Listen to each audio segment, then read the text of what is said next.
is conducting this hearing regarding the bonus and compensation practices of AIG Financial Products, which is a Connecticut-based corporation.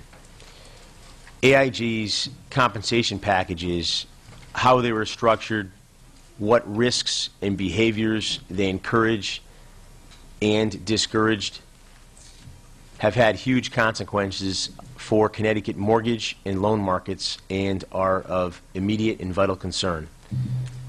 The General Assembly's Banks Committee has jurisdiction over all matters concerning banks, mortgages, debt, secured and unsecured lending, and the sale of securities. AIG's activities in the credit derivatives markets, along with its bonus and compensation policies, have had a direct and substantial negative impact on our state's lending industry and general economy. In the past 2 years, this committee has approved legislation to address the mortgage and foreclosure crisis in Connecticut, dedicating millions of taxpayer dollars to help families stay in their homes. This committee has also been considering establishing disclosure and regulatory requirements for investments such as hedge funds. The focus of today's hearing and further investigation and information gathering by this committee is on whether we should enact changes to Connecticut's securities and lending laws to help prevent a recurrence of the financial crisis that has gripped the nation. In addition, the committee may recommend congressional and federal administrative action as a result of the findings of this review. AIG raised Connecticut law as the reason certain bonuses must be paid despite the massive losses by the company. The committee is interested in how Connecticut's wage laws are perceived and understood in the context of compensation in the securities and financial industry, and may make recommendations concerning how bonuses that impact the securities and banking industries should be regulated and enforced under state law.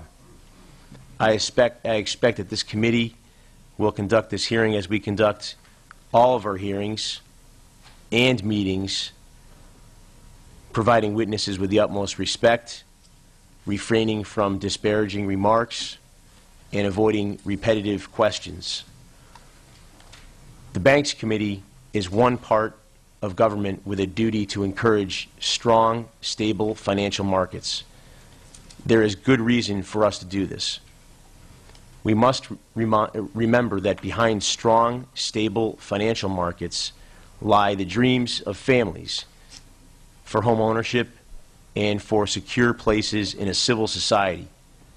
Strong, stable financial markets secure dreams that can be passed from one generation to the next. These long-term dreams are no small thing. They create permanent values. They create a civilization, a lasting structure resting on the immediate fortunes of no one person or the greed of any group of elites. Now, the world knows that the structure we rested so many dreams on has virtually collapsed. It was undermined not by those who worked hard every day and trusted our system of finance, but by the greed of a group of elites. At the top of our system, these elites managed trillions of dollars against the interests of strong, stable financial markets and in favor of their own immediate financial interests. This time, the fault was in our stars, not in ourselves. We now begin the hearing about our small role in curtailing the continuation of these excesses and salvaging what remains for the purpose of building a safer system. We have a man here who can explain to us why this system was set up and why it appears to continue now. Sir, Mr. Blake, welcome to the Banks Committee. Mr. Chairman, I thought maybe I should identify myself for the record. My name is Ross Garber, and I'm outside counsel for AIG and AIG Financial Products, and I'm here today on behalf of the witness, Mr. Blake. I'll also note that we have with us Patrick Shea, who's the outside attorney for AIG, who rendered an opinion related to the employee retention plan that's at issue today and the enforceability of that plan under Connecticut law. We informed Mr. Chairman, we informed you and the Attorney General early yesterday that Mr. Shea would be taking the red-eye from a family vacation in California, which he did. He traveled all night to be here. He'd like to be able to talk to the committee about this issue. His opinion is one that was submitted to the Federal Reserve, and I imagine relied on by the Federal Reserve. I think he has a lot to offer today. And I think, frankly, he is the witness best able to testify about most of the issues that you're going to ask about. He's here, he's available to talk to the committee, and we'd ask that you hear from him. The last thing I'd like to mention, Mr. Chairman, is that, as you know, employees of AIG, many of whom are residents of Connecticut, have received death threats and protesters on their lawns. They've received threats against their families, and we'd ask the committee to be aware of that in going forward with the proceedings today. I provided several of these death threats to the committee and to the Attorney General. I provided additional death threats that have come in to the chairman this morning. The FBI and the Connecticut State Police are working very hard to address these threats, but they are very real. We're operating in a climate of hysteria, and again, we'd ask that the members of this committee recognize these very real dangers in the course of their proceedings today. And again, Mr. Shea is seated right behind me. He is here to testify, and because he is so knowledgeable and because he flew across the country last night, we'd ask that the committee hear from him. Thank you, Mr. Chairman. Thank you, Mr. Garber. I think as our previous agreement will stand, and we'll take that under advisement. Thank you.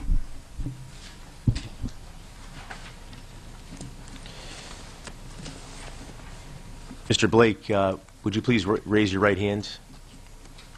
Do you solemnly swear or solemnly and sincerely affirm, as the case may be, that the evidence you shall give concerning this case shall be the truth, the whole truth, and nothing but the truth, so help you God, or upon penalty of perjury? Yes.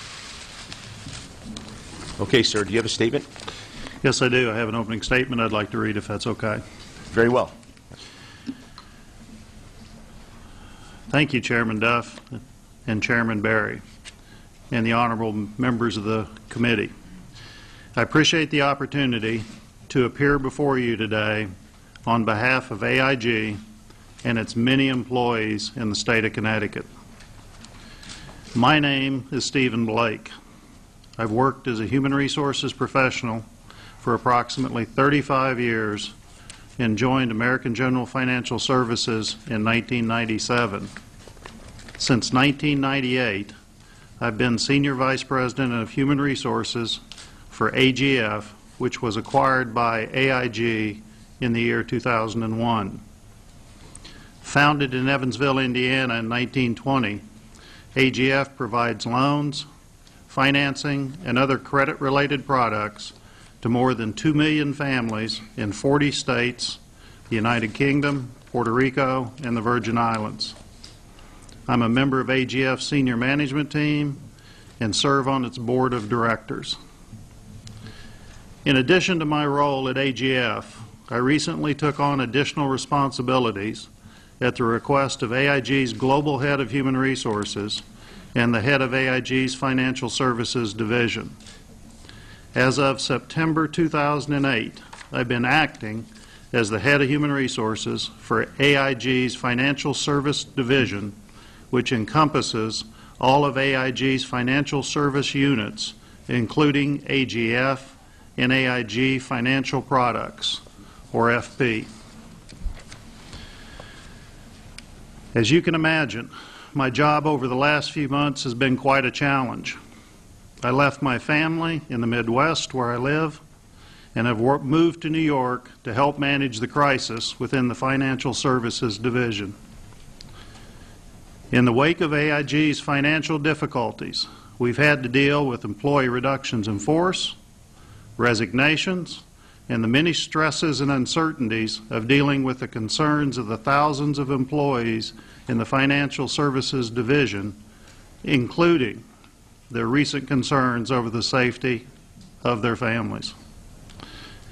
At FP, these challenges are particularly significant because of the complicated and continuing process of winding down trillions of dollars of exposure in complex financial and derivative products. Given this environment, I wish to say first and foremost that during the past several months, the 400 men and women of FP located here in the state of Connecticut, as well as abroad, have worked under tremendously adverse conditions and recorded great success.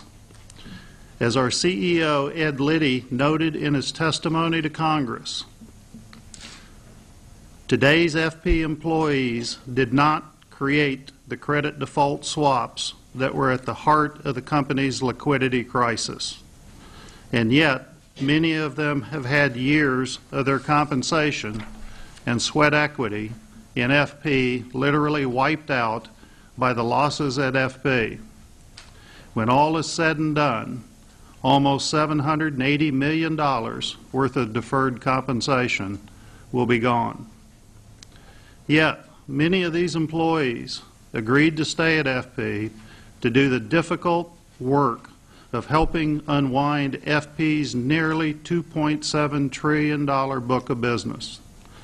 And they've done this despite long hours, work days, weekends in the office, and away from their families, and with the knowledge that they are working themselves out of a job at the end of the day.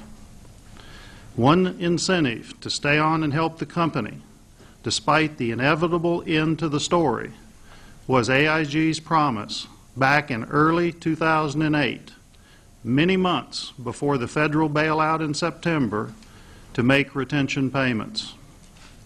This was well before the company acquired federal financial assistance and was agreed to at a time when the company did not foresee the liquidity crisis that suddenly brought AIG to its knees.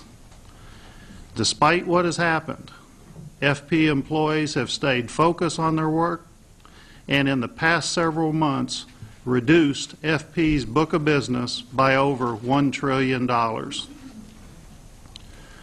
I've also witnessed and understand recent public outcry against the retention payments and seen the impact on AIG and FP employees.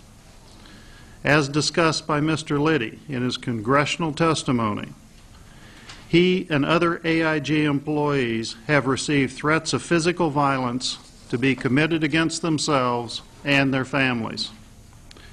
Here in Connecticut, FP employees have had people call their homes to threaten and intimidate them and have faced protesters outside their homes and their offices.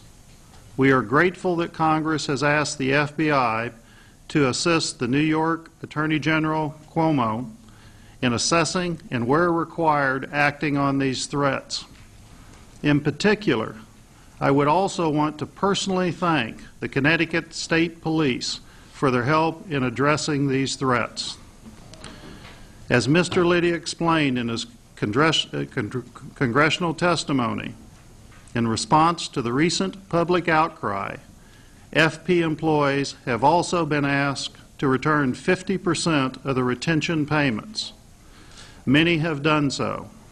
In fact, I'm told almost the entire senior leadership team has committed to return 100% of the March retention payments. Some employees have announced their intention to donate these payments to charity. Some have tired of the threats and intimidation and have decided to resign. Just in the last 2 weeks, several valuable executives have resigned. All of this hurts our ongoing effort to unwind the business, repay the taxpayer as quickly as we possibly can. In my current position, I am familiar with the business reasons behind FP's decision to honor its contractual obligations and to make retention payments in mid-March. However, my knowledge is limited to my role as the head of Human Resources, overseeing the Financial Products Unit. To be clear, before we begin with questions, I am not a lawyer. I cannot speak to the legal reasons behind AIG's FP's decision to make the retention payments. With me and available to testify is Pat Shea. Pat? A senior lawyer with a prominent national firm who has specialized in employment law for more than 25 years. He has counseled AIG and author of the legal opinion to AIG, a copy of which has been provided to the committee. That outline the company's legal obligations to make retention payments to FP employees. Mr. Shea is here with me today to answer any questions you may have that fall within his area of expertise and experience. I'm here to answer the committee's questions to the best of my abilities. I want to emphasize that FP employees are hard at work and committed to winding down the business, and along with the rest of AIG, to pay back the American taxpayers. With that, members of the committee, I'm happy to respond to your questions.